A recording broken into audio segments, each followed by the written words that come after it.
On behalf of the Student Doctor Network, I'd like to welcome you to today's webinar, Setting Yourself Up for Success, Study Strategies, Healthy Habits, and Meeting Mentors. My name is Laura Turner. I am the Executive Director for the Health Professional Student Association, which is the publisher of Student Doctor Network.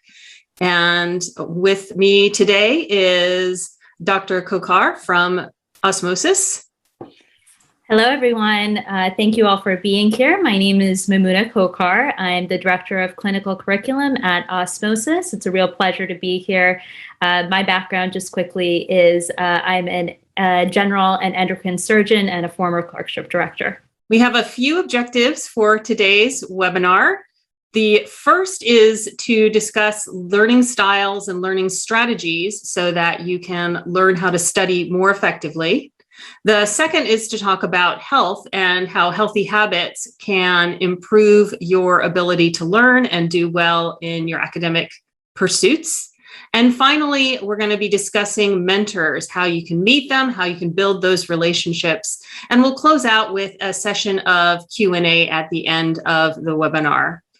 So right now, I will go ahead and turn it over to Dr. Khokhar for the first section of the webinar, which is going to be on study strategies. Excellent. Thanks, Laura.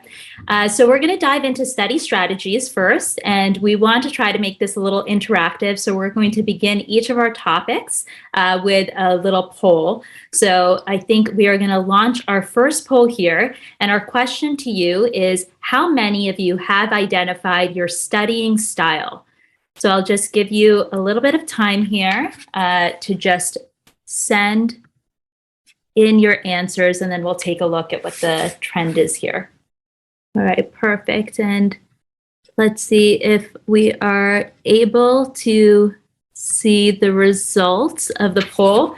All right, it looks like we have a little bit of a split here. About a third of you said yes, absolutely. 20% said, what is that? And about 50% answered, no, not yet.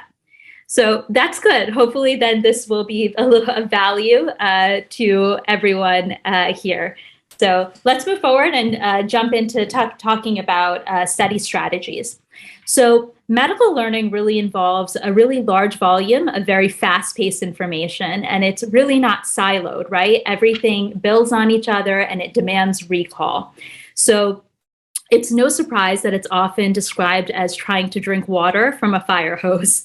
So a key component to trying to be successful here is learning how to learn. So that means how to synthesize and retain knowledge for the long term. Luckily, just like there's evidence-based medicine, there's actually science behind learning. So learning science is defined as an interdisciplinary field that works to further scientific, humanistic, and critical theoretical understanding of learning, as well as engage in the design and implementation of learning innovations and the improvement of instructional methodologies.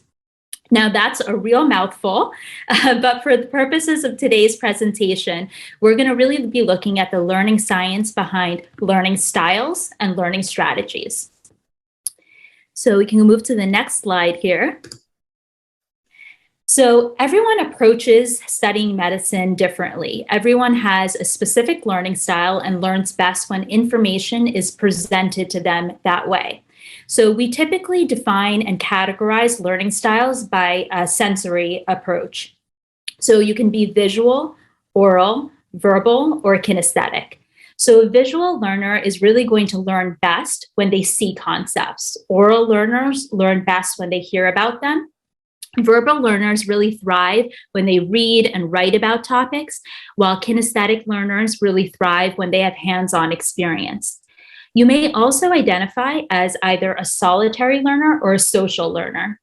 So you may learn best when you're working alone, or you may learn best when you're working with others. So for example, maybe you really do well when you learn in a study group and then move on to independent studying, or vice versa, or one or the other. The important thing to mention here is you may not fit into just one category, and that's okay, and that's normal. And the other important thing to mention is that your learning style can actually change with time and with circumstance. So, for example, what works really well for anatomy may not work so well for pathology, or what works really well for your preclinical courses may not work for clinical rotations. It's really important that you revisit the concept of what your learning style is as you progress throughout your education. We can go to the next slide. Just like there's different learning styles, there's also various studying styles. So people have really distinct needs and methodologies that they use when they're studying. So Osmosis actually developed a quiz which categorizes learners into one of 4 study personas. So you could be a cherry picker, you could be a completionist, you could be a coursework crusher, or you could be a wheel spinner. Now, each individual has needs and motivations that are unique, and they face different challenges when they're studying. This quiz, by identifying those needs, motivations, and challenges, will categorize you into a studying persona. And then it's going to construct an action plan for studying that's specific for that persona. Another important thing to mention, though, is just like with learning styles, your studying style can change with time and with circumstance. So if you use tools like these, you want to revisit them again throughout your entire educational process. Another really important thing to mention is just identifying your learning style or your studying style isn't going to magically, in and of itself, make learning more effective or efficient. That's really where the learning strategies come in. So that's what we're going to talk about next. So how you study is as important as what you study. So today we're going to talk both about general and specific learning strategies. The first general strategy I want to discuss is to understand and to utilize what's called the study cycle. It's depicted here for you. So I want you to take a 5-step approach to learning. That means preview material before your classes, attend those classes, then review that material afterwards and study that material. The final component is to assess the effectiveness of that study strategy that you just used. Now you can see that each one of these steps builds on the previous one, and each one individually is a really important part of the learning process. If you use the study cycle, you'll be able to break up or segment your learning into chunks or pieces, and that way you'll end up actually learning more effectively. And we can go next slide here. So speaking of distributed learning, I highly, highly encourage you to practice it. So this refers to the idea of spacing out your learning into several short segments over days or weeks. Now, the working memory varies by individual, but the average working memory capacity is about 3 to 5 items. So it will really serve you to break up a large task, like studying for a big exam or your boards, into smaller pieces. While you may end up spending as much time studying over days or weeks as you would studying in, for example, a 2-day library marathon, your learning will be deeper and you will retain the information more. So medical learning really is about long-term retention, so that's really critical and key here. The other thing is, in order to practice distributed learning, you need to start early and you need to make a schedule. And that schedule really should be detailed and specific, and it should be realistic. I also encourage you to schedule in breaks. It will improve your performance. Studies show that nonstop attention on a task actually hampers your performance. And even if you take a short break, it's been shown to increase your focus. Your brain really needs those breaks to synthesize and process and make sense of the information that you're taking in. It's also really important to identify when and where you study best. So make a schedule that's in tune with your circadian rhythm. You need to understand when you are most productive during the day. For example, it's been shown that your mental performance tends to crest in the late afternoon. So you may want to focus on doing comprehension-like studying during that time. You also want to consider your study environment. Some people do really well with complete silence. Other people need a little bit of background noise or some soft music. You want to, though, eliminate other distractions. So multitasking, for example, answering text while you're trying to study, has been shown to increase the time you need to learn the material, and it decreases the quality of your learning. You also want to consider your ergonomics, right? So think about the lighting in the room you're studying, think about the chair that you're sitting in. Now, all of these things may take trial and they may take effort to figure out, and they may change over time. But I encourage you to make the investment in the time to figure these things out, because they really do matter and they have an impact long term. So let's go ahead and now shift to talking about specific learning strategies that you can implement. Now, rote memorization is going to seem intuitive. It may even seem like it's appealing given the large volume of fast-paced information that's coming at you. And so say you do cram for an exam, maybe you even do well on it, right? But the question is, how well do you remember that information afterwards? It's a short-term solution. And medical learning is really about constructing a picture. It's about looping concepts together and building on them. It's an ultra marathon. It's not a sprint.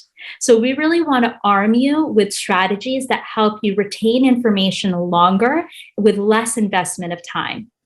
There's a whole slew of specific learning strategies out there, ranging from memory palaces to test-enhanced learning. For today's talk, I want to focus on 3 of them. These 3 have been proven by evidence to improve your retention of information. So today we're going to focus on spaced repetition, then interleaving, and finally talking about test-enhanced learning.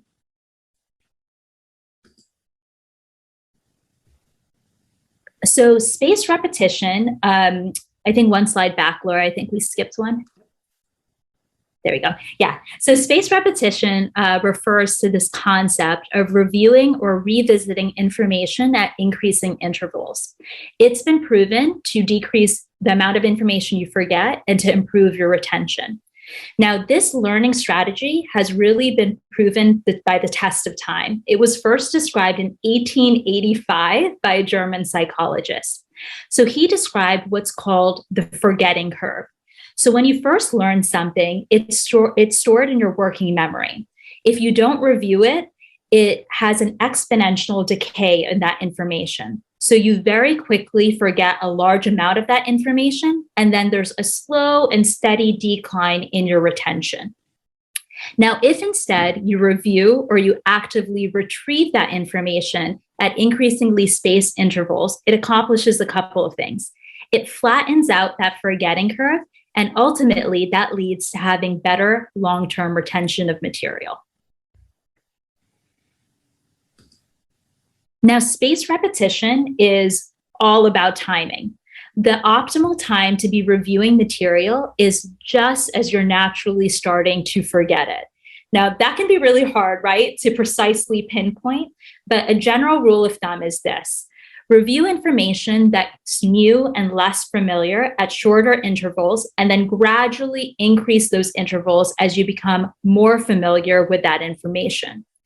And it's not just about rereading the same information every couple of days. You really want to mix up your learning activities.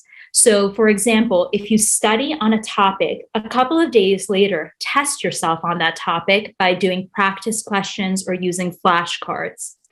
You then want to prioritize the repetition of questions on information you got wrong rather than the repetition of questions on information you got right.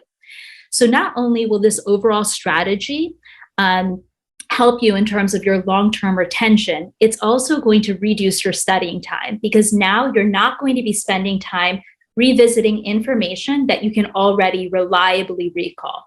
Now, I know all this sounds really complicated to a lot of you, but the good news is learning resources more and more are using computer algorithms that optimize spaced repetition for you. So for example, they'll push out questions at an optimal time, and those questions will be based off of analytics, questions you got right versus questions you got wrong. We can go to the next slide. And the other good piece of really good news here is that there's evidence that this is effective and it's worth the effort. It really does work. So in one study, they found that without spaced repetition, medical students forgot a third of their basic science knowledge after a year. After 2 years, they'd forgotten over 50% of that knowledge. Now, that's a huge amount of information that you're going to have to spend time and effort relearning. We want to mitigate that. So spaced repetition really will help you with that retention piece. It's also been shown to improve efficiency. In one study, it improved learning efficiency by up to 40%. Now, I really understand that it sounds really challenging and frustrating to review material right as you're forgetting it, but it's supposed to be. The act of retrieving knowledge actually reforms that information in your mind, and spacing out that retrieval over time causes cumulative gains in that retention. So this process really facilitates lifelong knowledge, and that's really important and really impactful for you. So the next strategy we're going to move on to is a concept called interleaving. It's a fancy word for saying mix up the order of topics when you're studying them. Among other things, interleaving has been shown to improve retention. So say you're making your study schedule for an exam.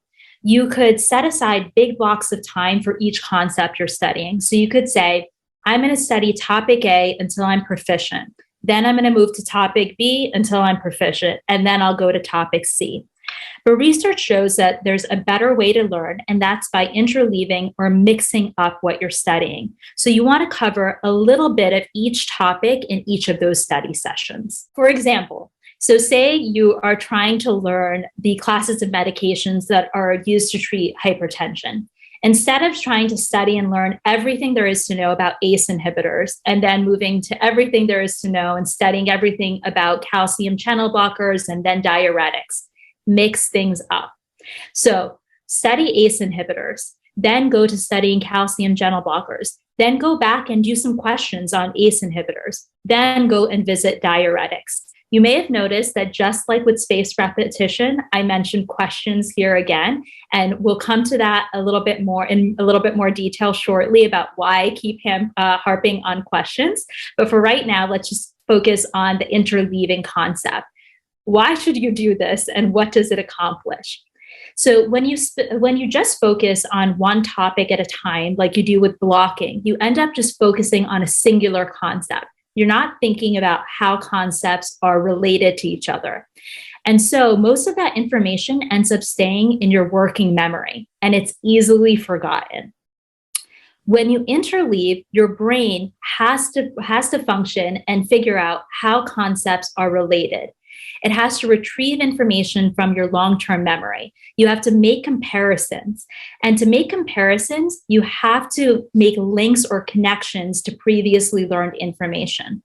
So by using interleaving, you will have a deeper understanding of the information that you're studying, and you're going to retain that information longer as well. Just like with spaced repetition, there's a lot of evidence behind interleaving. So it has been shown to help you remember things longer. It's been shown to help you remember things more quickly. And more importantly, interleaving has been shown to increase your ability to apply knowledge to new real-world settings. So just as an example, in one study, they found that medical students who used interleaving to study electrocardiography were better at reading EKGs in real time than those of their counterparts that just used traditional blocking. So again, I know that interleaving sounds like it's challenging and it's frustrating. It requires organization, and it can be challenging in the short term, but it leads to better long-term outcomes. And let's move on to our third specific learning strategy, and that's test-enhanced learning. This refers to the concept of answering questions as a part of your studying. And among other things, it also improves your retention. So There's 100 years of research backing up the effects of and impacts of test-enhanced learning. And as you noticed, I already mentioned doing questions as part of spaced repetition and of interleaving. The reason that test-enhanced learning is so effective is because it's active. So when you read a textbook or reread your notes, you're really engaging with the material in a passive way. But real learning happens when you engage with material actively. So for example, when you answer a question, you have to search through your memory, right? And your memory is much more of a muscle than it is a filing cabinet. So the more that you practice answering questions and recalling information, the easier it's going to be to do so later, whether that's on an exam or when you're treating a patient. So the more time you spend self-testing, the more easily that information is going to come to you in those critical moments. In terms of how do you apply this, right? The answer is test, and then take some more tests. So take practice questions that are given out by your teacher. Find practice questions online and utilize resources that send out questions. As we said before, when you're practicing spaced repetition and interleaving, include questions in those practices. And this part is important. Review the answers to your questions, whether you got them right or whether you got them wrong. That's where the real magic is. It's been shown that that feedback mechanism enhances the benefits of testing. By incorporating testing into your learning strategies, you're going to have a better and deeper understanding of the information that you're trying to learn. And you're also going to cultivate a better mindset towards testing in general. And I want you to change your mindset about testing. Up to this point, I think a lot of us approach testing as something that comes at the end of a learning experience rather than something that's a part of it. But that's not true. Exams really aren't just for assessing your learning. They're an important learning opportunity in and of themselves. And just like the other strategies that we talked about, there's evidence behind the impact of this strategy. So there was a study that was published in the New England Journal of Medicine, and they looked at medical residents who tested themselves on information versus those who just reread information about that disease. The group that tested themselves scored on average about 13% higher on their exam. And that exam was given 5 months after they learned their information. So test-enhanced learning really does improve your retention. Again, like all of the other strategies, it's challenging and it can be frustrating, right? Testing yourself and especially getting things wrong as you're trying to learn about them can be really frustrating. But it's really important that you try to do it because it's beneficial. It's really preparing you, not just for your exams, but for your patients later on. So the key takeaways I want you to take away from this topic of study strategies are to really figure out what works best for you and what works best for each of your courses. So assess and revisit the idea of your learning and your studying style. And then I want you to implement strategies that best set you up to learn the required material. The specific strategies that we talked about are what we like to call desirable difficulties because they're difficult in the short term, but they really lead to successful long-term outcomes. So that's the other point that I want to make to you. Keep the bigger picture in mind, that what you're learning and the information that's coming at you, it isn't just for a course or a specific exam. It's for your day-to-day career and it's for your patients. So develop key study strategies early on because you'll be able to use them throughout your entire career. And with that, I think I'll pass back to Laura to go through healthy habits. Great, thank you. Okay, so we're going to go ahead and launch another poll right now. And since we're going to be talking on the topic of healthy habits, we wanted to find out how much sleep are all of you getting per night. So we have some different options up there, and we'll give you guys a few minutes to respond and let us know how much sleep you get on an average night. And it looks like that about 13% of folks get less than 5 hours of sleep a night. 68% get only 5 to 7 hours of sleep a night, and 19% get 8 or more hours per night. So, well, that's quite typical, I think, of a lot of folks, and particularly a lot of students. I'll be talking about some of the reasons why you might want to try and prioritize getting a little more sleep every day. So this section of the presentation is about 4 foundational areas for success in school. Now, the whole idea of wellness and how that relates to being a healthy student and avoiding burnout is one that could be an entire presentation in and of itself. I'm just going to be talking about 4 different areas: sleep, activity, nutrition, and social support, and providing some research-based specific strategies that you can use to improve your success by incorporating healthy habits into your days. So we'll go ahead and get started with those. I tried to do the research so that you don't have to dig through a bunch of research on these topics.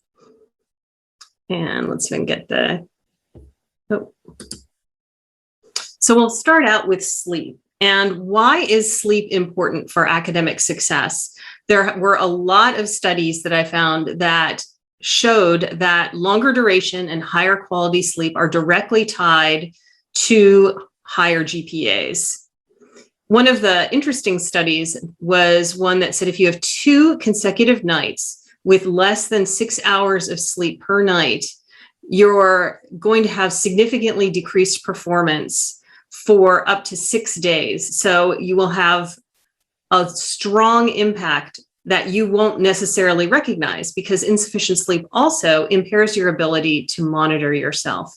It's hard to tell that you're impaired if you aren't getting enough sleep. So getting enough sleep is important for you to recognize how you're doing and to be able to successfully get through your material and to learn well.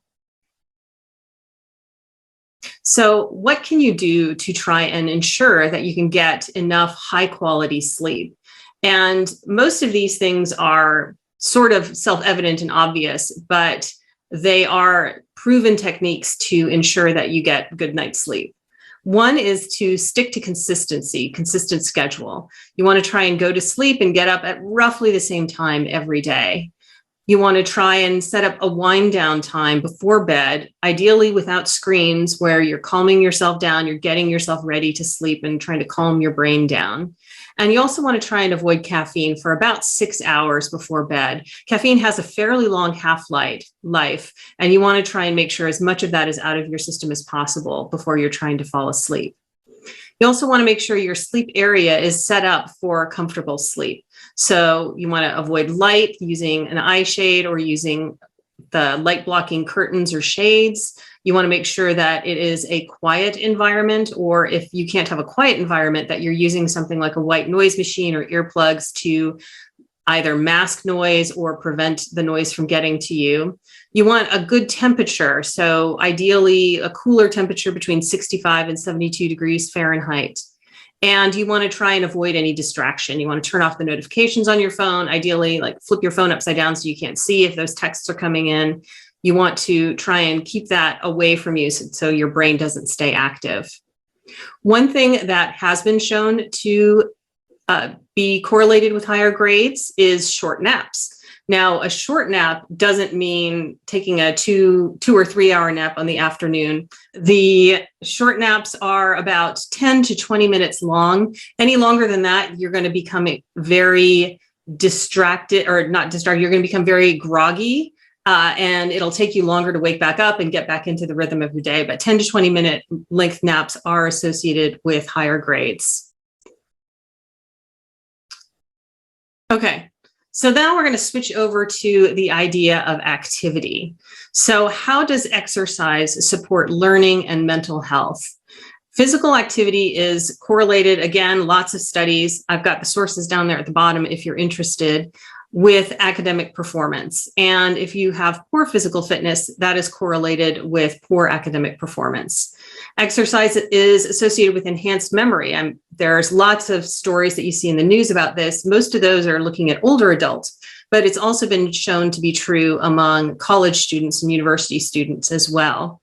And consistent aerobic activity is linked with increased self-control. So it enables you to build your conscientiousness, which is going to serve you well as you work your way through your medical school career.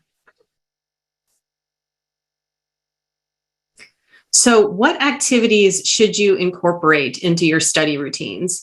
Now, the research is a little bit all over the place as far as what type of exercise is best. Is it better to do ongoing moderate aerobic activity or better to do strength training?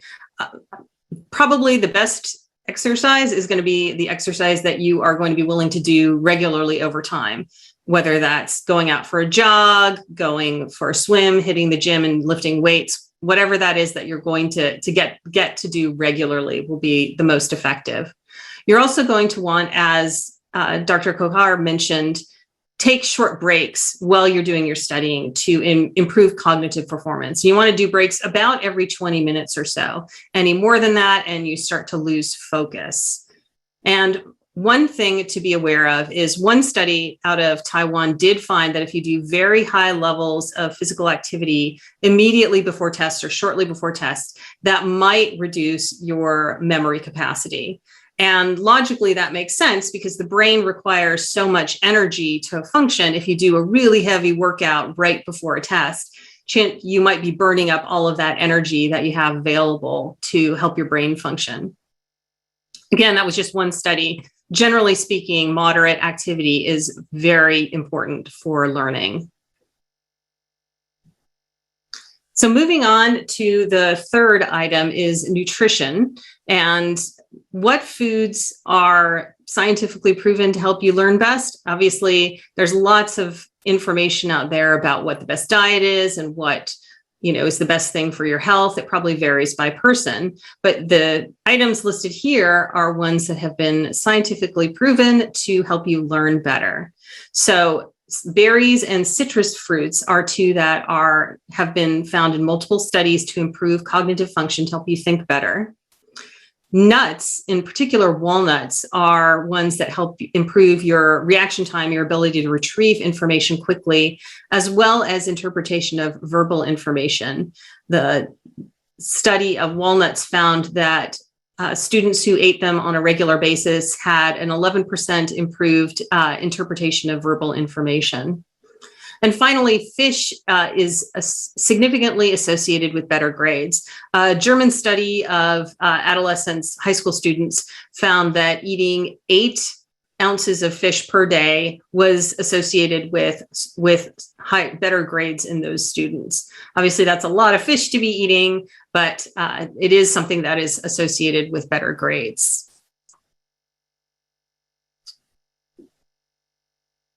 So once you've used these techniques to help you learn all your information better, what do you want to do on test days to ensure that you have your best performance on those test days? There were 2 things that popped up in different studies. First is that you want to eat a high quality breakfast. Eating a breakfast before a test is correlated with higher performance on the test. And again, that makes logical sense if you think about it, because the brain requires energy, it requires fuel to run well. The other thing that is tied to test performance is to bring a water bottle and take sips of water during the exam. This was found in a British study of university students to increase test performance by about 5%. Now we're going to switch over to the fourth aspect of healthy habits, and that is social support. And what is a social support network? It's not the social network like Facebook, but it is the people around you, your family, friends, peers, and mentors that provide you with support. That can be emotional support in the form of love and empathy. It can be instrumental support, giving you tangible aid and service, things like driving you to the airport or bringing you chicken soup when you're not feeling well. It could be informational support, giving you advice and suggestions based on their experiences. And it can also be tied to informational support, appraisal support, where they provide information that helps you take a look at yourself and appraise what might be going well in your life or need to change in your life. Now, how does this tie into your academic success? Well, feeling alienated from your school is negatively correlated with achievement, and feeling that you're supported is positively correlated. And again, this is another one that sort of makes obvious sense, where if you feel like you're supported and you have those structures in place that are going to make you effective, you're going to better be able to adjust to life at school, at your medical school, as well as keep your focus on your academic achievement. You won't be thinking about the fact that you don't have this social support. So what are the things that you can do to build a social support network? The most important thing is that you have to take time to nurture it. You can't just assume it's going to happen without putting in effort. So make sure you're staying in touch with your friends and family, that you're expressing appreciation. Don't compete. We've all heard the stories about, at the pre-med level, gunners, people, constantly competing, and you want to try and avoid that, because that's going to degrade the quality of your relationships. And you want to be a good listener and give back. So if your social support network needs you, provide that support, because then it's more likely that they'll be ready for you to help you out when you are looking for that support. And if you do need additional support, you should look at support resources available through your school. So through your college or university health clinic, or through your student affairs office. Both of those are great resources to help with additional support. Now, just to switch back over to the next section of our presentation, part of social support is mentors. And Dr. Khokhar is going to talk a little bit about how mentors can be successful, how you can successfully find mentors to help you with your education and becoming a better physician. All righty.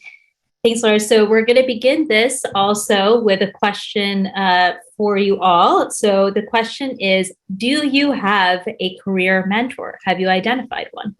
70% said no. 13% are working on it. That's good. And then 17% said yes. So let's talk about mentorship and help out the folks who have not identified a career mentor as of yet. So in medical education, mentors really serve a wide variety of roles. They can be teachers, they're role models, they serve as advisors, supporters, advocates, cheerleaders, counselors, more. And their impact is really vast. They can help you define your goals and develop the strategic plans to achieve those. They can give you practical insights like, how do I balance work and life? How do I set up a medical practice?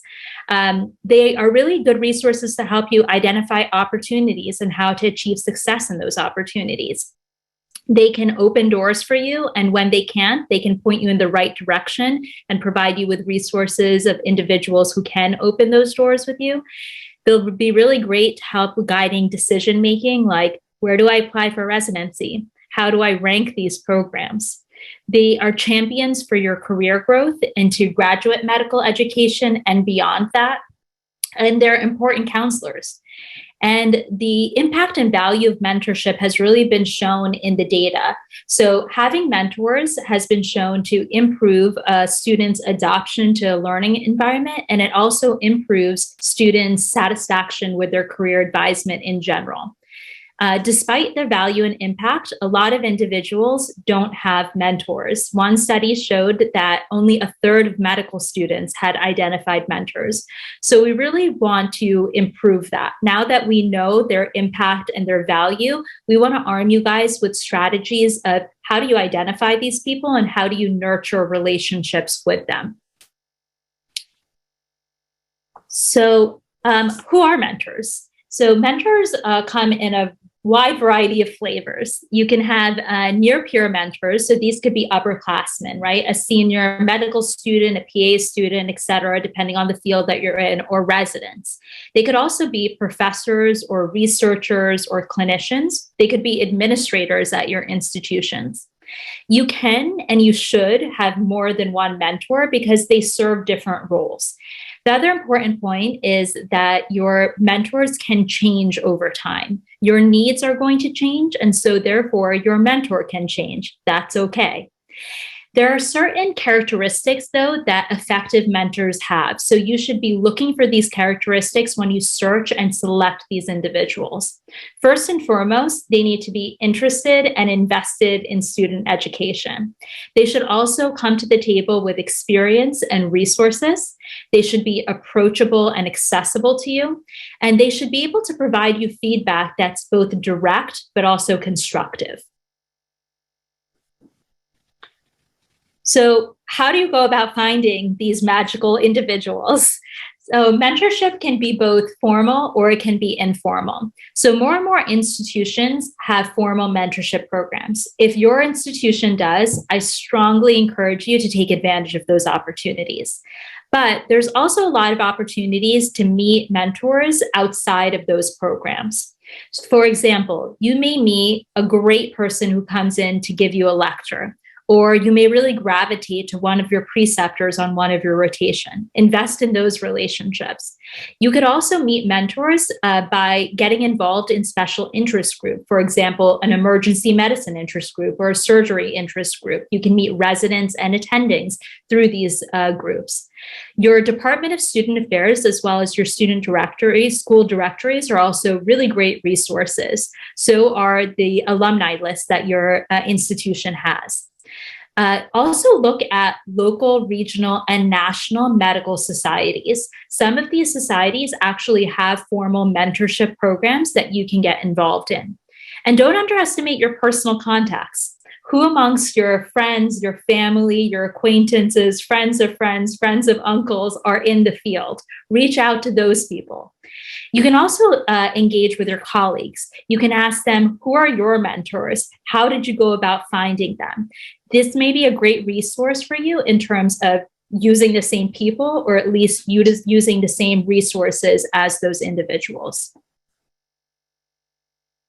And then the question becomes, what do you do next? You've identified this person. What do you do? Well, the first step is take the first step, initiate a relationship with that individual, and then invest in that relationship. You have to be proactive and goal-oriented in that relationship. So show your interest, ask direct questions of that person. Remember to be flexible. A lot of these individuals have really demanding schedules, so you may need to be flexible in terms of the time requests from them. But you should approach the relationship by being prompt, being reliable, and being respectful. So mentorship really is a two-way street. It's a give or take relationship. But the investment is really, really well worth it for the good ones. And I can say that to you really from my personal experience. A lot of my career trajectory from the time I was in high school to the time I was an attending physician and beyond has been guided by mentors. They've opened doors, they've challenged me, they've given me a hand up, and given me opportunities. So worth the investment. So the key takeaway that I really want to give you about mentorship is this: valuable, worth the investment. And then I would also make a plug for pay it forward. Before you know it, you are going to be the person with knowledge and experience. And when that happens, be generous with that knowledge and experience. Use it to uplift the people behind you, because I promise you there's nothing more fulfilling in your medical journey than doing that. So with that, I think we're going to say a big thank you from Laura and I for joining us today. And we want to wish you the best of luck in your school year. We hope it's really filled with effective study strategies, healthy habits, and meaningful mentorships. And I think we're going to just pivot now and start answering some of the questions that you guys have been putting into the chat. And if there's more questions that you have, please keep adding them to the chat, and we'll dive in and try to answer what we can. Okay, the first question here that I see on the Q&A is right time to sleep and wake up. And I can take this one since it's from the healthy habits section. That's really going to depend on you, on your personal rhythms.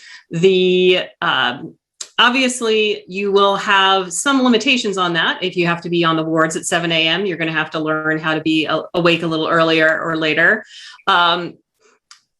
It's really going to depend on what works best for you. There's a great book called When, and I can't recall the author, but it talked a lot about circadian rhythms, and it's an easy read. I really recommend it. It has some great information on how you can optimize your schedule for your own personal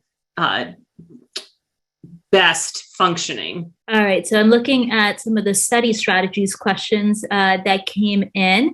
So one of the questions is, I am preparing to take USMLE Step 1 and sometimes feel frustrated because it is a lot of information. That is correct. And I feel like it takes me a lot, but I cannot just read.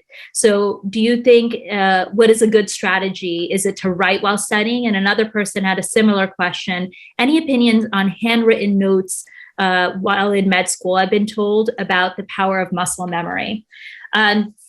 So I'm going to just preface this answer by saying there's no one size fits all. And I hope that's a key concept that really came through in our discussion today. These things take time to figure out what works for you. Now, I can tell you from my personal experience, I do learn by writing. So I was a person that it wasn't effective for me to reread notes after a class, but I spent that time rewriting my notes. That does somehow translate into my brain, and it works well for me. Now, I didn't use that strategy for every course and throughout medical school because it became more difficult. Like you're saying, USMLE Step 1 is a lot of information. So again, when I approached, instead of a course studying for that exam, I pivoted my learning style and my learning strategies that I applied. I went more to saying, okay, well, I still don't like reading textbooks and endless information on this, but what can I do that's effective and efficient? And I found that for me, for USMLE Step 1 and for Step 2, answering questions and using question banks and reading in that format worked a lot better for me. So again, individualize your approach. There's no right or wrong, and it's okay if things change over time.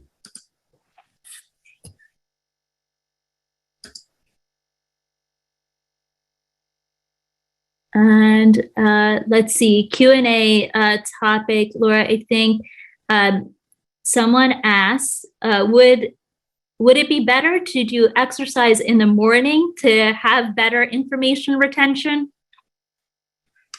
I didn't find any particular studies that mention that. The better reason to exercise in the morning is that people who exercise in the morning tend to be more consistent with it. They stick with it more. But other than that, I don't know that there is a best time to do exercise other than you don't want to exercise right before bed. Most people exercising will keep them awake a little longer. So you don't want to do that. But otherwise, I think the most important time to exercise, the best time to exercise is the time that will work with your schedule and that you will do it regularly. Mm-hmm. All right. I'm trying to hop around a little bit on the topic so that we can at least cover some of each. So a question that we got for the meeting mentors was, what is the best way to structure a cold email to someone you would like to be a mentor to you, but have never met? And another question was, what about if that mentor is not in my field of interest? So don't be afraid of cold emails. I think that's a good philosophy throughout your career. I promise you the worst thing that's going to happen is they won't respond, or they're going to say, I can't do it. And that's okay. You can move on from those responses. So first, send the cold email. In terms of strategy of what to put in there, I would always say brevity is your friend, right? Remember that these people are busy. So short and sweet. So write to them and be direct about what you're writing to them about. You say, dear Dr. So-and-so, or whoever the person is, identify who you are. You know, I'm a first-year medical student at this institution. And then what you're writing to them about. I have a really strong interest in this, and I would love to see if we could set up a time to meet to discuss my career trajectory and send it with the information. It's completely okay if a mentor is not in your field. Some of my best mentors were not surgeons, but they were still individuals I got a lot from. They helped me strategize in terms of where I was going with my career, what opportunities I wanted to take up and not take. They were pivotal in just how I wanted to be as a physician in general. Remember that your career is more than just your specialty, right? It's about like daily interactions, communications with patients, colleagues. So you can learn a lot from people who aren't in your specialty about the type of nurse, doctor, PA, NP, et cetera, that you want to be. All right. So in terms of healthy habits, Laura, someone asked, should we rest between our studies, even if we are not tired? I think that the research does suggest that you should rest between studies, that you should take breaks, even if that's just a quick, getting up, moving around, doing 10 jumping jacks, something like that. You don't realize that you're getting worn out, I think, sometimes. And so it is useful to take breaks regularly in there to improve your learning, as well as if you're sitting. There's multiple studies showing that it's not healthy to sit for long periods of time. So it's good to get up, move around a little bit, and just get your blood flowing before you sit down for your next study session. Awesome. And I think that actually answers one of the questions that came under study strategies, where someone said, how do I handle feeling overwhelmed and pressured by the workload of topics I have to cover before an exam? It makes my reading ineffective and unenjoyable. And another person said, how do I handle hyperactivity and overthinking that affects your studying? So I think the strategies that Laura just talked about are really important, right? About don't make it a marathon, break it up. I think that helps a lot with making it enjoyable, making it effective, and remembering that there's a long stretch ahead of you. It's not just about these short bursts. So again, break up your studying. It doesn't all need to be at once. Some people, example, study for 25 minutes, then take a break for 15, then go back to studying for 25. No one said that it's most effective, and it's not most effective to sit down and study for 4 hours straight, for example. And again, keep the bigger picture in mind.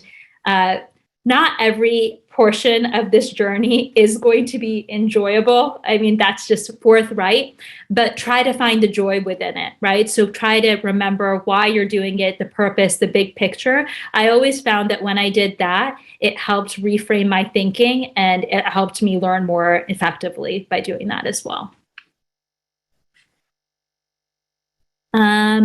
What is the best superfood for brain health?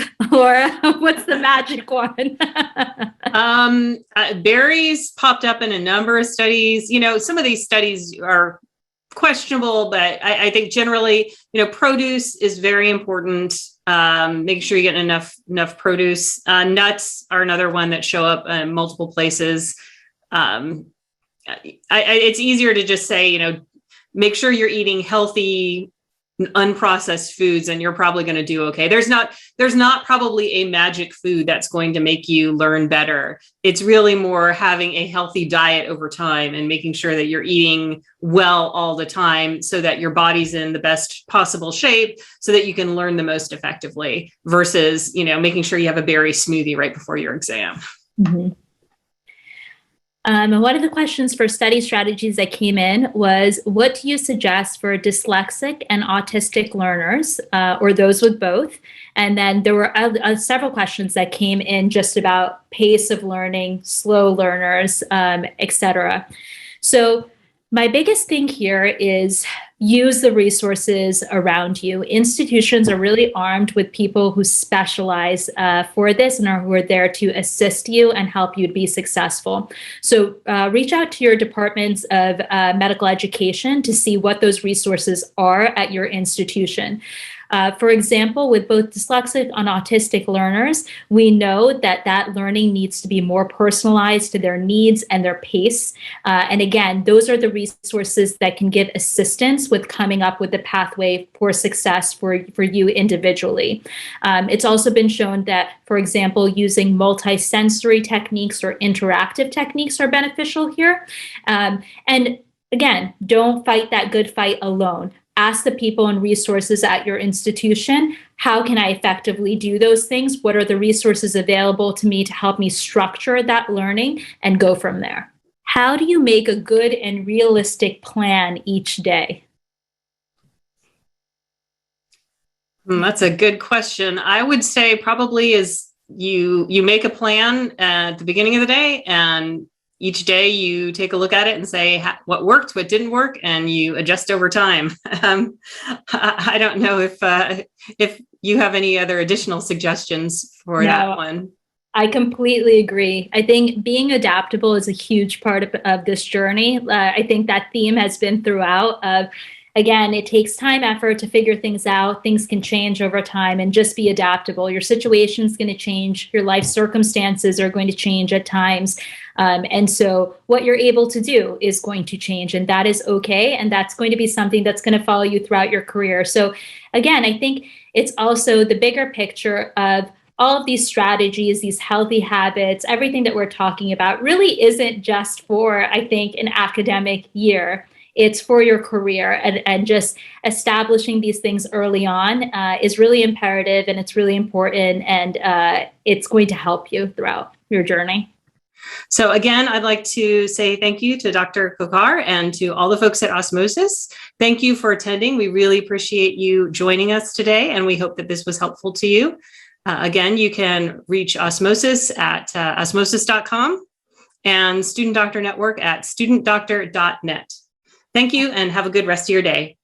All right. Bye, everyone. Helping current and future clinicians focus, learn, retain, and thrive. Learn more